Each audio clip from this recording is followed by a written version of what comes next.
1819 წელს ტომას სტამფორდ რაფლესმა სინგაპური დააფუძნა.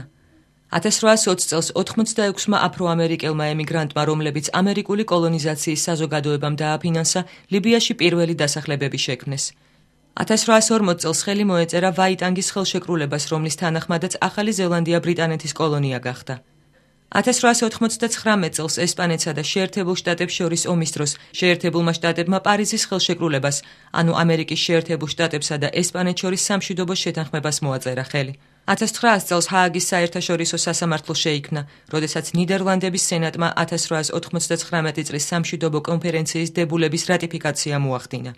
1922 წელს ვაშინგტონში საზღვაო ხელშეკრულებას მოეწერა ხელი, რომლის თანახმადაც ამერიკის შეერთებულ შტატებს, დიდ ბრიტანეთს, იაპონიას, საფრანგეთსა და იტალიას საზღვაო შეიარაღება შეეზღუდათ.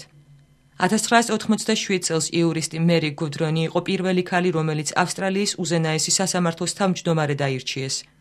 1989 წელს პოლონეთში მრგვალი მაგიდის ირგვლივ მოლაპარაკებები დაიწყო, რაც აღმოსავლეთ ევროპაში კომუნიზმის დამხობის დასაწყისი გახდა. 1992 წელს სკანდინავიის ქვეყნებში საამის ადგილობრივმა მოსახლეობამ არსებობის დღის ოფიციალურად აღნიშვნა დაიწყო. 1998 წელს ვაშინგტონის ეროვნულ აეროპორტს რონალდ რეიგანის სახელი ეწოდა. 1894 წელს დაიბადა ქართველი მსახიობი და კინორეჟისორი მიხეილ ჭიაურელი. 1911 წელს დაიბადა შეერთებული შტატების მე-40 პრეზიდენტი რონალდ რეიგანი. 1912 წელს დაიბადა ადოლფ ჰიტლერის მეუღლე ევა ბრაუნი. 1945 წელს დაიბადა იამაიკელი მომღერალი ბობ მარლი. 1725 წელს გარდაიცვალა ქართველი მწერალი სულხან საბა ორბელიანი.